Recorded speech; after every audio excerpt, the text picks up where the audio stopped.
ಸರ ಬೇಡಿಕೊಳ್ಳುತ್ತಾ ಈಗ ರಾಮಣ್ಣ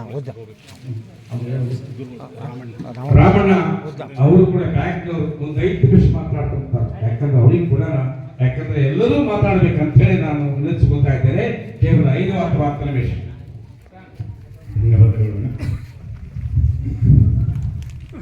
ನನ್ನ ಆಧ್ಯಾತ್ಮಿಕ ಗುರುಗಳಾದಂಥ ಪತ್ರಿಜಿ ಗುರುಗಳಿಗೆ ನಮಸ್ಕಾರವನ್ನು ಸಲ್ಲಿಸುತ್ತಾ, ಹಾಗೂ ಅವಧೂತ ಪರಂಪರೆಯ ಗುರುಗಳಾದಂಥ ನನ್ನ ನಾಮದೇವ ಗೌಡರು, ನಾನು ಪರಮ ಶಿಷ್ಯ, ಅವರಿಗೂ ಕೂಡ ಕೋಟಿ ನಮಸ್ಕಾರ ನೀಡಬೇಕಂತ ಹೇಳಿ ಬಯಸ್ತೇನೆ. ಹಾಗೂ ಇನ್ನು ಉಳಿದಂಥ ನನ್ನ ರಾಜಋಷಿ ಎಲ್ಲ ಗುರುಗಳಿಗೆ ಕೋಟಿ ನಮಸ್ಕಾರವನ್ನು ಸಮರ್ಪಿಸಿ, ಇವತ್ತಿನ ಒಂದು ಗುರುಪೂರ್ಣಿಮೆ ಅಂಗವಾಗಿ ಬೋದುಂಬ ಗ್ರಾಮದಲ್ಲಿ ಇಂಥ ಒಂದು ದೊಡ್ಡ ವೇದಿಕೆ ಹಂಚಿಕೊಳ್ಳಿಕ್ಕೆ ನನಗೆ ಬಹಳ ಖುಷಿ ಆಗ್ತಾ ಇದೆ. ಯಾಕಂದ್ರೆ ಈ ಗುರುಪೂರ್ಣಿಮೆ ದಿವಸ ಇಂಥ ಕಾರ್ಯಕ್ರಮ ಎಷ್ಟು ಆನಂದ ತರ್ತಾ ಇದೆ ಅಂದ್ರೆ, ನಾನು ನಿಮ್ಮ ಊರಿನ ಅಳಿಯ 42 ವರ್ಷದ ಹಿಂದೆ ನಾನು ಇಲ್ಲೇ ಇದ್ದೆ. ಆಗ ನಾನು ಶರಣ ಬಸವೇಶ್ವರ ಒಂದು ಮಂಗಲ ಪುರಾಣ ಮಂಗಲ ಸಮಯದಲ್ಲಿ ನಾನು ಇಲ್ಲಿ ಮದುವೆ ಮಾಡಿಕೊಂಡೆ. ನಿಮ್ಮೂರಿನ ಮಗಳನ್ನ ಮದುವೆ ಮಾಡಿಕೊಂಡು ನಾನು ಸಿಂಧನೂರಿನಲ್ಲಿ ಸೆಟಲ್ ಆಗಿದ್ದೀನಿ. ಇವಾಗ ನನಗೆ ಯಾಕಂದ್ರೆ ಖುಷಿ ಬರ್ತದೆ. ನನಗೆ ಪರಿಚಯ ಇದ್ದವ್ರು ಅಂದ್ರೆ ಇಲ್ಲಿ ನಮ್ಮ ಕರಿಬಸಪ್ಪಣ್ಣ ಮತ್ತು ನಮ್ಮ ರುದ್ರಪ್ಪಣ್ಣವ್ರು ಮಾತ್ರ ನನಗೆ ಪರಿಚಯ ಕಾಣ್ತಾ ಇದ್ದಾರೆ. ಇಲ್ಲಿ ಮಿಕ್ಕಿದ್ರೆ ನನಗೆ ಯಾರು ಪರಿಚಯ ಕಾಣ್ತಾ ಇಲ್ಲ, ಎಲ್ಲರೂ ಸಂಪರ್ಕಗಳಿದ್ದಾರೆ. ಹಾಗಾಗಿ ನಾನು ಮಾತಾಡಬೇಕು ಅಂತ ತಿಳ್ಕೊಂಡು, ಯಾಕಂದ್ರೆ ಬಹುತುಂಬ ಜನ ಅಂದ್ರೆ ಆಧ್ಯಾತ್ಮಿಕ 1981ರಲ್ಲಿ ಇಲ್ಲಿ ಒಂದು ಏನು ಶರಣಬಸಪ್ಪನ ಪುರಾಣ ನೆರವೇರಿಸ್ತಾ ಇದ್ರು, ಅದ್ಭುತವಾದ ಕಾರ್ಯಕ್ರಮ ಮಾಡ್ತಾ ಇದ್ರು. ನನಗೆ ಅದಕ್ಕೆ ಹೇಳಿಕೆ ನಾನು ಬಯಸ್ತೇನೆ. ಯಾಕಂದ್ರೆ ನಾನು ಆ ಒಂದು ಸನ್ನಿವೇಶದಲ್ಲಿ ಇಷ್ಟೊಂದು ಇವರಲ್ಲಿ ಒಂದು ಆಧ್ಯಾತ್ಮಿಕ ಚಿಂತನೆ ನಡೆದಿದೆ ಅಂತ ನನಗೆ ಹೇಳಿದಷ್ಟು ಸಂತೋಷ. ಒಂದು ವಿಚಾರ ಹೇಳಿ ಬಯಸ್ತೇನೆ. ನಾವು ಯಾವಾಗಲೂ ಒಬ್ಬ ನಾಗಲಿಂಗನ ಭಕ್ತ ಇದ್ದ, ಶರಣಬಸಪ್ಪ ಅಂದ ತಕ್ಷಣ ಅವನ ವಿಚಾರ ಪ್ರಥಮವಾಗಿ ಹೇಳಿ ಬಯಸ್ತೇನೆ. ನವಲಗುಂದ ನಾಗಲಿಂಗಪ್ಪನ ಭಕ್ತ ಒಬ್ಬ ಕವಣಪ್ಪ ಅಂತಿದ್ದ. ಅವ ಕಲಬುರಗಿ ಜಿಲ್ಲೆಯ ಕಮಲಾಪುರದಲ್ಲಿ ಒಂದು ಸಣ್ಣ ಗ್ರಾಮದಲ್ಲಿ ಇದ್ದ, ದೊಡ್ಡ ಭಕ್ತ. ಅವ ನಾಗಲಿಂಗೇಶ್ವರನ ಭಕ್ತ. ಅವ ಏನಪ್ಪ ಅಂದ್ರೆ ಒಂದು ಸಣ್ಣ ಬಂಡಿ ಒಳಗ ಸ್ಟೀಲ್ ಪಾತ್ರೆಗಳನ್ನು ತೆಗೆದುಕೊಂಡು ಹೋಗಿ ಹಳ್ಳಿಯಲ್ಲಿ ಹೋಗಿ ಸಂತಿ ಮಾರಾಟ ಮಾಡ್ತಾ ಇದ್ದ. ನಾಗಲಿಂಗ ಸ್ವಾಮಿಗಳನ್ನ ನೆನಪು ಮಾಡ್ಕೊಂಡೆ ಅವನು ದಿನನಿತ್ಯ ಪ್ರತಿ ವ್ಯಾಪಾರ ತನ್ನ ಜೀವನ ನಡೆಸ್ತಾ ಇದ್ದ. ಒಂದಿನ ಏನಾಯ್ತಂದ್ರೆ ಶರಣಬಸಪ್ಪನ ಜಾತ್ರೆ ಬಂತು. ದೊಡ್ಡ ಜಾತ್ರೆ ನಡೀತದೆ, 1 ವಾರ ಜಾತ್ರೆ ನಡೀತದೆ, ದೊಡ್ಡ ತೇರು. ಆಗ ಅವನು ಶರಣಬಸಪ್ಪನ ಗುಡಿಗಳಿಗೆ ಹೋಗಿ ನಾನು ಅಂಗಡಿ ಮಾಡಬೇಕು, ಅಲ್ಲಿ ಏನಾದರೂ ವ್ಯಾಪಾರ ಚಲೋ ಅಂತ ಹೇಳಿ ಒಂದು ದಿವಸ ನೆನೆಸಿಕೊಂಡು ಹೋಗ್ತಾನೆ. ಆಗ ನಾಗಲಿಂಗಪ್ಪನ ಕೋಟ ಪೂಜೆ ಮಾಡಿ ಇನ್ನೇನು ವ್ಯಾಪಾರ ಸ್ಟಾರ್ಟ್ ಮಾಡ್ಬೇಕಂತೇಳಿ ಕೂಡ್ತಾನ. ಆಗ ತಾನು ಹೋಗಿ ತನ್ನ ಕುರ್ಚಿ ಮೇಲೆ ಕೂತ ತಕ್ಷಣ ನಾಗಲಿಂಗ ಸ್ವಾಮಿಗಳೇ ಪ್ರತ್ಯಕ್ಷ ಆಗ್ಬಿಡ್ತಾವ ಅವನಿಗೆ. ಎಂತ ಒಂದು ಪರಮ ಭಕ್ತನ ಒಂದು ಇದು. ಆಗ ಬಹಳ ಖುಷಿ ಆಗುತ್ತೆ, ನಂಬಿಕೆ ಆಗಲ್ಲ ಇವನಿಗೆ, ಭಕ್ತರಿಗೆ ಖುಷಿ ಆಗ್ಬಿಡ್ತದೆ ಬಹಳ.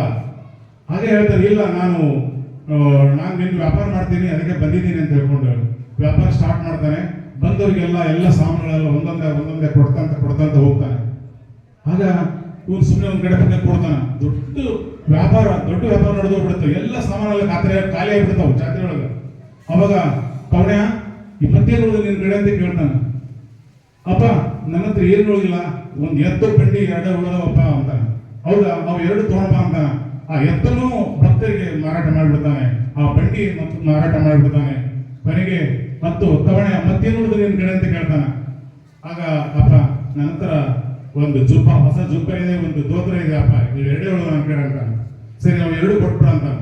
ಅವನು 2 ಹೊಸ ಅಂಗಿ ಹೊಸ ದೋತ್ರ ಜಾತ್ರೆಗೋಸ್ಕರ ಅವನು ಕರೆದು ಬಡವರಿಗೆ ದಾನ ಮಾಡಿಬಿಡ್ತಾನೆ ನಾಗಲಿಂಗ ಸ್ವಾಮಿ. ಅವ ಆಯ್ತಪ್ಪ ಕೊಟ್ಬಿಡಂತಾನ. ಆಗ ಕಂಪ್ಲೀಟ್ ಚಡ್ಡಿ ಮೇಲೆ ಮಾತ್ರ ಹೊಡಿತಾನ ತವಣಪ್ಪ. ಆಗ ಆಯ್ತು, ವ್ಯಾಪಾರ ಚಲೋ ಇದೆ, ನೀನು ಹೋಗು ಮನೆಗೆ ಅಂತ. ಈತ ನನ್ನ ಪಡೆ ನಾನು ಹೋಗ್ತೇನೆ ಅಂತ ಹೇಳ್ತಾನೆ. ಇವನು ಸಂತೋಷದಿಂದ ಎಲ್ಲ ಹಂಚಿಬಿಡ್ತಾನೆ, ಖಾಲಿ ಆಗ್ತಾನೆ. ಅವನಿಗೆ ಅಲ್ಲಿಂದ ಹೋಗ್ಲಿಕ್ಕೆ ಕಮಲಾಪುರ ಹೋಗ್ಲಿಕ್ಕೆ ಒಂದು ದುಡ್ಡಿಲ್ಲ. ಏನ್ ಮಾಡ್ಬೇಕು ಯೋಚನೆ ಮಾಡ್ತಾನೆ. ಚಿಂತೆ ಆಗ್ಲಿಲ್ಲ ಅವನಿಗೆ, ಯೋಚನೆ ಮಾಡ್ತಾನೆ ಹೇಗೆ ಹೋಗೋದು ಅಂತ ಹೇಳ್ಕೊಂಡು. ಯಾರೋ ಅಪ್ಪನವ್ರು ಪರಿಚಯ ಇದ್ದವ್ರ ಹತ್ರ ಒಂದು 10 ರೂಪಾಯಿ 15 ರೂಪಾಯಿ ಹಿಂಗೆ ಇಸ್ಕೊಂಡು ಅವತ್ತ ಊರು ಸೇರ್ತಾನ. ಹೋಗಿ ಮನ್ಯಾಗ ಹೆಂಡತಿ ಮಕ್ಕಳು ಕೇಳ್ತಾರ, ಏನಿದು ಆಕಾರ ನಿಂದು, ಯಾಕೆ ಈ ತರ ಬಂದಿ, ನೀನು ಜಾತ್ರೆಗಿಂದ ಹೋಗಿದ್ದಿ, ಎತ್ತು ಬಂಡಿಯಲ್ಲಿ ಸಾಮಾನ್ಯಲ್ಲಿ ಏನೇನು ಆಕಾರ ಅಂತ ಕೇಳ್ತಾರೆ. ಇಲ್ಲ, ಗುರುಗಳು ಬಂದಿದ್ರು, ಗುರುಗಳು ಹಿಂಗ್ ಮಾಡಿದ್ರು, ಎಲ್ಲ ಕೊಟ್ಬಿಟ್ರು ಎಲ್ಲ.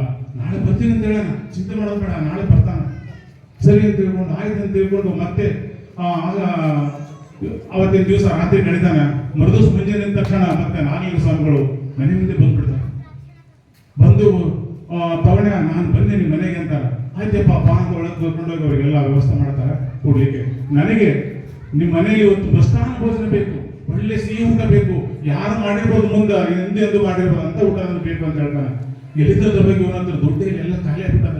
ಮತ್ತೆ ಅವ್ರ ಹತ್ರ ಹೋಗಿ ಎಲ್ಲ ಭಿಕ್ಷೆ ಬಿಡ್ಕೊಂಡು ಬಂದು ಗುರುಗಳು ಬಂದಾಗ ನಾನು ಹೇಗಾದ್ರೆ ಮಾಡಬೇಕು, ಮೃಷ್ಟಾನ್ನ ಭೋಜನ ಮಾಡ್ಬೇಕಂತ ಹೇಳಿ ಹೇಳ್ತಾನೆ. ಕೊನೆಗೆ ಆಯ್ತು ಮಾಡ್ತಾರೆ, ಒಳ್ಳೆ ಊಟ ಮಾಡ್ತಾರೆ. ಹಪ್ಪಳ ಸಂಡಿಗೆ ಮೃಷ್ಟಾನ್ನ ಭೋಜನ ರೆಡಿ ಮಾಡಿದ್ದಾರೆ. ಇಲ್ಲ ನೀನು ಹೊರಗಡೆ ಕೂಡಿ ನೀವಿಬ್ರು, ನಾನು ಒಳಗಡೆ ನಾನು ಒಬ್ಬನೇ ಪೂಜೆ ಮಾಡ್ಕೊಂಡು ನಾನು ಊಟ ಮಾಡ್ಕೊಡ್ತೀನಿ, ಪ್ರಸಾದ ತಗೊಳ್ತೀನಿ ಅಂತ ಹೇಳ್ತಾನೆ.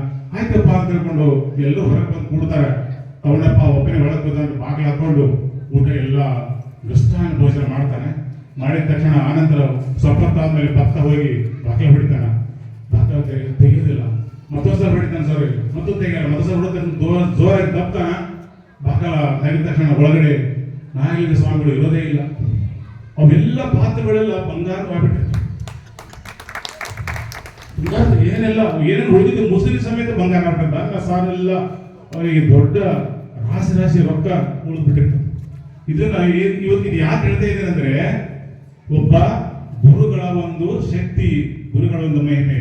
ಆ ಗುರುಗಳು ಯಾರು ನಾವು ಗುರುಗಳ ನಂಬಿಕೊಂಡು ಹೋಗ್ತೀವಿ, ನಮಗೆ ದೇವರೇ ಬೇಕಂತೇನಿಲ್ಲ. ಅದು ಭಗವಾನ್ ಸಾಕ್ಷಾತ್ ಭಗವಾನೇ ದೇವರುಗಳು ಈ ಒಂದು ಗುರುಗಳ ಮುಖಾಂತರ ಬಂದು ನಮಗೆ ಇವತ್ತೆಲ್ಲ ಜ್ಞಾನ ಕೊಡ್ತಾ ಇದ್ದಾನೆ. ಇವತ್ತು ಅಂತ ಒಂದು ಕಾರ್ಯಕ್ರಮ ನೀವು ಹಮ್ಮಿಕೊಂಡಿದ್ರಿ. ನನಗೆ ಇವತ್ತು ಅಷ್ಟೇ ಖುಷಿ ಆಗ್ತದೆ ನಿಮ್ಮ ಕಾರ್ಯಕ್ರಮ ನೋಡಿ. ಅದಕ್ಕೆ ನಾನು ಗುರುಗಳು ಹೇಗೆ ಬಂದೆ, ನಾನು ಇವತ್ತು ನಾಮದೇಗೌಡರ ಶಿಷ್ಯ. ನಾನು ಅವರಿಂದ ತಿರುಗಾಡಿ ನಾನು ಮಾತೇ ಬರ್ತಿದ್ದಲ್ಲ, ನಾನು ಸ್ಟೇಜ್ ನಲ್ಲಿ ನಾನು ಭಯ ಬೀಳ್ತಿದ್ದೆ. ಇವತ್ತು ನಾನು ಅವರಿಂದ ತಿರುಗಾಡಿ ಆ ಗುರುಗಳ ಶಕ್ತಿ ಇದ್ದು ಇವತ್ತು ನನಗೆ ವೇದಿಕೆ ಮೇಲೆ ಬಂದಿದ್ದು ಮಾತಾಡಲಿಕ್ಕೆ ಅವಕಾಶ ಕೊಟ್ಟಿದ್ದೀರಿ. ನಿಮಗೆ ತುಂಬ ಧನ್ಯವಾದಗಳು. ಕೋಟಿ ಕೋಟಿ ಜನಗಳಿಗೆ ಎಲ್ಲ ನನಗೆ ವಂದಿಸಿ ನಾನು ಎರಡು ಮಾತು ಮುಗ್ತೀನಿ. ಅವಕಾಶ ಕೊಟ್ಟಿದ್ದಕ್ಕೆ ಧನ್ಯವಾದಗಳು. ಇಲ್ಲಿ ತನ ಗುರು ನಗರವರಿದ್ದಕ್ಕಂ ಗುರುವಿನ ನೆನಪಿದವರು ಯಾರು